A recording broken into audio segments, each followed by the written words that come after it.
ಸಮುದಾಯದ ಮುಖಂಡನಾದ ನನಗೆ BJP ticket ನೀಡದೆ ಅನ್ಯಾಯ ಮಾಡಿರುವುದರಿಂದ ಕಾಂಗ್ರೆಸ್ ಅಭ್ಯರ್ಥಿ ಅಂಜಲಿ ಲಿಂಬಾವಳಕರ್ ಅವರಿಗೆ ಬೆಂಬಲ ನೀಡುತ್ತಿದ್ದೇನೆ. ನೋವಿನಿಂದ ಬಿಜೆಪಿಯನ್ನು ತ್ಯಜಿಸುತ್ತಿದ್ದೇನೆ ಎಂದು ಕರ್ನಾಟಕ ಕ್ಷತ್ರಿಯ ಮರಾಠ ಒಕ್ಕೂಟದ ರಾಜ್ಯಾಧ್ಯಕ್ಷ ವಿಎಸ್ ಶ್ಯಾಮಸುಂದರ್ ಗಾಯಕ್ವಾಡ್ ತಿಳಿಸಿದರು. ಬಿಜೆಪಿಯಲ್ಲಿ ಹಿಂದುಳಿದ ವರ್ಗದವರಿಗೆ ಕೇವಲ ಒಂದೇ ಒಂದು ಟಿಕೆಟ್ ಕೊಟ್ಟಿದ್ದಾರೆ.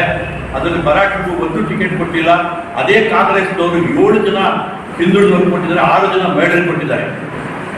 ಬಿಜೆಪಿಯಲ್ಲಿ ಈ ರೀತಿ ಅನ್ಯಾಯ ಮಾಡಿಕೊಂಡು ಇದೇ ಯಡಿಯೂರಪ್ಪ ಪ್ರಹ್ಲಾದ್ ಜೋಶಿ ಅವರು ನನಗೆ ವಾಗ್ದಾನ ಕೊಟ್ಟು ಮೋಸ ಮಾಡಿದರೆ, ವಂಚನೆ ಮಾಡಿದ್ದಾರೆ. ಅವರು ಸೋಮವಾರ ನಗರದ ಪತ್ರಿಕಾ ಭವನದಲ್ಲಿ ಕರೆದ ಮಾಧ್ಯಮಗೋಷ್ಠಿಯಲ್ಲಿ ಮಾತನಾಡಿ, ಬಿಜೆಪಿ ಅಭ್ಯರ್ಥಿ ವಿಶ್ವೇಶ್ವರ ಹೆಗಡೆ ಕಾಗೇರಿ 6 ಬಾರಿ ಶಾಸಕರಾಗಿ, ಸಚಿವರಾಗಿ, ಸಭಾಧ್ಯಕ್ಷರಾದರೂ ಅಭಿವೃದ್ಧಿ ಕೆಲಸ ಮಾತ್ರ ಮಾಡಿಲ್ಲ. ಹಿರಿಯ ಮುಖಂಡ ಬಿಎಸ್ ಯಡಿಯೂರಪ್ಪ ಹಾಗೂ ಪ್ರಹ್ಲಾದ್ ಜೋಶಿ 50 ಲಕ್ಷಕ್ಕೂ ಅಧಿಕ ಜನಸಂಖ್ಯೆ ಹೊಂದಿರುವ ಮರಾಠ ಸಮಾಜಕ್ಕೆ ಅನ್ಯಾಯ, ಮೋಸ, ದ್ರೋಹ ಮಾಡಿದ್ದು ಮರಾಠ ಸಮಾಜದವರನ್ನು ರಾಜ್ಯದಲ್ಲಿ ಗುಲಾಮರಂತೆ ಕಡೆಗಣಿಸಿದ್ದಾರೆ. ಮರಾಠ ಸಮಾಜಕ್ಕೆ ಮಂತ್ರಿ, ರಾಜ್ಯಸಭಾ, ವಿಧಾನಸಭಾ, ವಿಧಾನ ಪರಿಷತ್ತು ಸ್ಥಾನ ನೀಡಿಲ್ಲ. ಉತ್ತರ ಕನ್ನಡ ಲೋಕಸಭಾ ಕ್ಷೇತ್ರಕ್ಕೆ ನನಗೆ ಟಿಕೆಟ್ ಕೊಡಲು ದೆಹಲಿಯ ವರಿಷ್ಠರು ಮತ್ತು ರಾಜ್ಯದ ಮುಖಂಡರಲ್ಲಿಯೂ ಮನವಿ ಮಾಡಿದ್ದೇನೆ. ಭರವಸೆ ನೀಡಿ ಮರಾಠ ಸಮಾಜಕ್ಕೆ ದ್ರೋಹ ಮಾಡಿದ್ದಾರೆ ಎಂದು ತಿಳಿಸಿದರು. ಅಕ್ಕಪಕ್ಕದ 8 ಕ್ಷೇತ್ರಗಳು ಒಂದೇ ಸಲವಾಗಿ ನೋಡಿಲ್ಲ. ಇಂಥ ವ್ಯಕ್ತಿಗೆ ಟಿಕೆಟ್ ಕೊಟ್ಟಿದ್ದಾರೆ. ಇವತ್ತು ಯಾವ ರೀತಿ ಬಂದವರು ಮುಂದೆ ಉತ್ತರ ಕನ್ನಡ ಅಭಿವೃದ್ಧಿ ಮಾಡ್ತಾರೆ ಅನ್ನೋದನ್ನ ನೀವು ಯೋಚನೆ ಮಾಡಿ. ಇವರಿಂದ ಸತ್ಯವಾಗೂ ಈ ಉತ್ತರ ಕನ್ನಡಕ್ಕೆ ಅಭಿವೃದ್ಧಿ ಆಗೋದಿಲ್ಲ. ಅವ್ರು ಮಾಡುವಂಥ ಶಕ್ತಿ ಬರೀ ಅವ್ರ ಊರು ಕಾಗೇರಿ ಬಿಟ್ಟರೆ ಬೆಂಗಳೂರಲ್ಲಿ ರಾಜಾಜಿನಗರದಲ್ಲಿ ಅವರು ಒಂದು ಒಳ್ಳೆಯ ಒಂದು ಸಂತೋಷದಾಯಕವಾದ ಆರಾಮಾಗಿ ಬದುಕು ನಡೆಸ್ತಾ ಇರೋಂಥವ್ರು. ಇವ್ರು ಯಾವತ್ತೂ ಬಂದು ದುಡಿಯುವಂಥವ್ರಲ್ಲ. ಇವತ್ತು ಶಿರ್ಸಿನಲ್ಲಿ ಎಷ್ಟೋ ಸಮಾಜದವರಿದ್ದಾರೆ, ಹಿಂದುಳಿದ ಸಮಾಜದವರಿದ್ದಾರೆ. ಅವ್ರಿಗೆ ಯಾವುದೇ ಒಂದು ನಾನೇ ಕರ್ಕೊಂಡೋಗಿ ಕೇಳಿದ್ರು ಒಂದು ಸಹಾಯ ಮಾಡಿಲ್ಲ.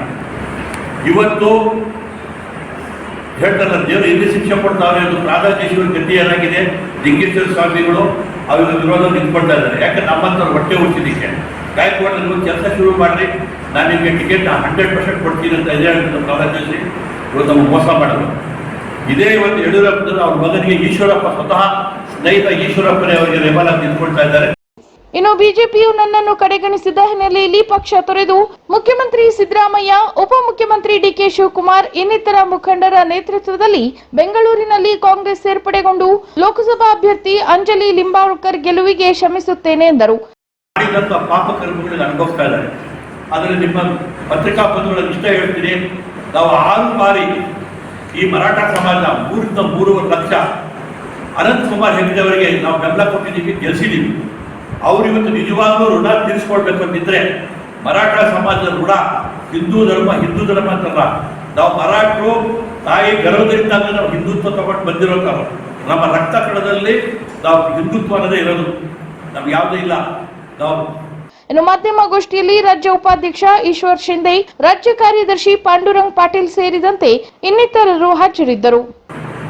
ಕರ್ನಾಟಕದಲ್ಲಿರ್ಬೋದು, ಎಲ್ಲೇ ಇರ್ಬೋದು, ಮರಾಠ ಸಮಾಜ ರಾಷ್ಟ್ರ ಸೇವೆ, ರಾಷ್ಟ್ರ ಪ್ರೇಮಿಗಳು, ದೇಶ ರಕ್ಷಣೆ ಮಾಡುವಂಥವರು ಅಂತ ಜನ. ಇವತ್ತು ನಾನು ಅನಂತಕುಮಾರ್ ಹೆಗಡೆಗೆ ಹೇಳ್ತೀನಿ, ನಿಮ್ಮ ಪತ್ರಿಕಾ ಮಾಧ್ಯಮದ ಮೂಲಕ, ನಿಜವಾಗ್ಲೂ ಅನಂತಕುಮಾರ್ ಹೆಗಡೆ ತಾವು ಸೈಲೆಂಟ್ ಆಗಿದ್ರೆ. ನಿಮ್ಮ ಮನೆಗೆ 2 ಸಲ ಬಂದಿದ್ದೆ, ಬೆಂಗಳೂರಲ್ಲಿ ನಿಮ್ಮ ಮನೆಗೆ ಬಂದಿದ್ದು, ನಾವು ಭೇಟಿ ಆಗಿಲ್ಲ, ಡೆಲ್ಲಿಗೆ ಹೋಗಿದ್ರೆ. ಇವತ್ತು ನಿಜವಾಗ್ಲೂ ನೀವು ಮರಾಠ ಋಣ ತೀರಿಸಬೇಕಂದ್ರೆ ಡಾಕ್ಟರ್ ಅಂಜಲಿ ಲಿಂಬಾವಳಕರ್ಗೆ ತಾವು ದಯವಿಟ್ಟು ಅವ್ರಿಗೆ ಬೆಂಬಲ ಕೊಡಿ, ಅವ್ರನ್ನ ಗೆಲ್ಲಿಸಿ ಅಂತ ನಾನು ನಿಮ್ಮ ಮೂಲಕ ಅವ್ರಿಗೆ ಕೇಳ್ಕೊಳ್ತೀನಿ. ಒಂದು ಕಡೆ ಶೈಕ್ಷಣಿಕ ಸುಗಂಧ ಸೂಸುವ ಅಂದದ ಚಂದನ ಪಿಯು ಕಾಲೇಜ್, ಗೌಡಳ್ಳಿ, ಶಿರಸಿ. ಜಿಲ್ಲೆಯ ಶಿಕ್ಷಣಾರ್ಥಿಗಳಿಗೆ ಸ್ವಾಭಿಮಾನದ ಸಂಕೇತವಾಗಿರುವ ಚಂದನ ಕಾಲೇಜಿನಲ್ಲಿ ಪಿಯುಸಿ ಓದಿಗಾಗಿ ವಲಸೆ ತಪ್ಪಿಸುವ ಉದ್ದೇಶ ಹೊಂದಿದ್ದು ಪ್ರಸಕ್ತದೊಂದಿಗೆ ಸಂಸ್ಕಾರ ಕಲಿಕೆಗೂ ಆದ್ಯತೆ ನೀಡಲಾಗಿದೆ. ಮಲೆನಾಡು ಶಿಕ್ಷಣ ಮತ್ತು ಗ್ರಾಮೀಣ ಅಭಿವೃದ್ಧಿ ಸೊಸೈಟಿಯ ಚಂದನ ಕಾಲೇಜು ಈಗ ಜಿಲ್ಲೆಯ ಜನರ ಗಮನ ಸೆಳೆಯುತ್ತಿದೆ. ಮಲೆನಾಡು ಶಿಕ್ಷಣ ಮತ್ತು ಗ್ರಾಮೀಣ ಅಭಿವೃದ್ಧಿ ಸೊಸೈಟಿಯಲ್ಲಿ ಚಂದನ ಪ್ರೌಢಶಾಲೆ ಕಳೆದ 16 ವರ್ಷಗಳಿಂದ ಘಟ್ಟದ ಮೇಲಿನ ತಾಲೂಕುಗಳಾದ ಶಿರಸಿ, ಸಿದ್ದಾಪುರ, ಯಲ್ಲಾಪುರ ತಾಲೂಕುಗಳಲ್ಲಿ ಮನೆ ಮಾತಾಗಿದೆ. ಈಗ ಇವರಿಂದ ಪಿಯು ಕಾಲೇಜು ಆರಂಭಿಸಲಾಗಿದ್ದು, ಚಂದನ ಕಾಲೇಜಿನ ಇಡೀ ಕಟ್ಟಡವನ್ನು ಪರಿಸರ ಸ್ನೇಹಿ ಹಂಚಿನ ಇಟ್ಟಿಗೆಗಳಿಂದಲೇ ನಿರ್ಮಿಸಲಾಗಿದೆ. ವಿದ್ಯಾರ್ಥಿಗಳ ಸರ್ವತೋಮುಖ ಅಭಿವೃದ್ಧಿಗೆ ಏನೇನು ಅವಶ್ಯಕತೆಯೋ ಅವೆಲ್ಲವನ್ನು ಇಲ್ಲಿಯೇ ಒಂದೇ ಕಟ್ಟಡದಲ್ಲೇ ಒದಗಿಸಲಾಗಿದೆ. ಕಾಲೇಜಿನಲ್ಲಿ ಸುಸಜ್ಜಿತ ಮತ್ತು ವಿಶಾಲವಾದ ಕೆಮಿಸ್ಟ್ರಿ, ಫಿಸಿಕ್ಸ್, ಬಯಾಲಜಿ ಮತ್ತು ಕಂಪ್ಯೂಟರ್ ಪ್ರಯೋಗಶಾಲೆಗಳು, ಸುಸಜ್ಜಿತ ಬೋಧನಾ ಕೊಠಡಿಗಳು, ಎಲ್ಲಾ ಕೊಠಡಿಗಳಿಗೂ ಇಂಟರ್ನೆಟ್ ವ್ಯವಸ್ಥೆ, ಎಲ್ಸಿಡಿ ಟಿವಿ ಸಂಪರ್ಕ, ಪ್ರೊಜೆಕ್ಟರ್ ವ್ಯವಸ್ಥೆ ಮತ್ತು ಸ್ಪರ್ಧಾತ್ಮಕ ಪರೀಕ್ಷೆಗಾಗಿ ಬೇಕಾಗುವ ಎಲ್ಲಾ ಸೌಕರ್ಯಗಳನ್ನು ಒದಗಿಸಲಾಗಿದೆ. ಜೆಇಇ ಹಾಗೂ ನೀಟ್ ಕೋಚಿಂಗ್ಗಳು ಸಹ ನಮ್ಮಲ್ಲಿ ಲಭ್ಯ.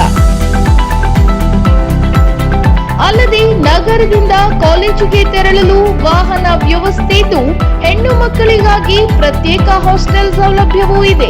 ಉತ್ತಮ ಶಿಕ್ಷಣ ಮತ್ತು ಸಂಸ್ಕಾರಕ್ಕಾಗಿ ನಿಮ್ಮ ಮಕ್ಕಳನ್ನು ಚಂದನ ಪಿಯು ಕಾಲೇಜಿಗೆ ಕಳುಹಿಸಿ. ಚಂದನ ಪಿಯು ಕಾಲೇಜ್, ಗೌಡಳ್ಳಿ, ಶಿರಸಿ. ನಿರ್ದೇಶಕ ಮಂಡಳಿ ಎಲ್ಎಂ ಹೆಗಡೆ ಸಂಸ್ಥಾಪಕರು ಮತ್ತು ಜನರಲ್ ಸೆಕ್ರೆಟರಿ, ಎಸ್ಆರ್ ಹೆಗಡೆ ಅಧ್ಯಕ್ಷರು, ಡಾಕ್ಟರ್ ರಮೇಶ್ ಹೆಗಡೆ ಉಪಾಧ್ಯಕ್ಷರು, ಉಪಸಮಿತಿ ವಿಜಿ ಜೋಶಿ ಅಧ್ಯಕ್ಷರು, C D Naik CEO, doctor K V Shivaram ಮತ್ತು ವಿನಯ್ ಜೋಶಿ ನಿರ್ದೇಶಕರು ಹಾಗೂ ಪ್ರಾಂಶುಪಾಲರು, ಆರ್ಎಂ ಭಟ್ ಮತ್ತು ಸಹ ಪ್ರಾಧ್ಯಾಪಕರು.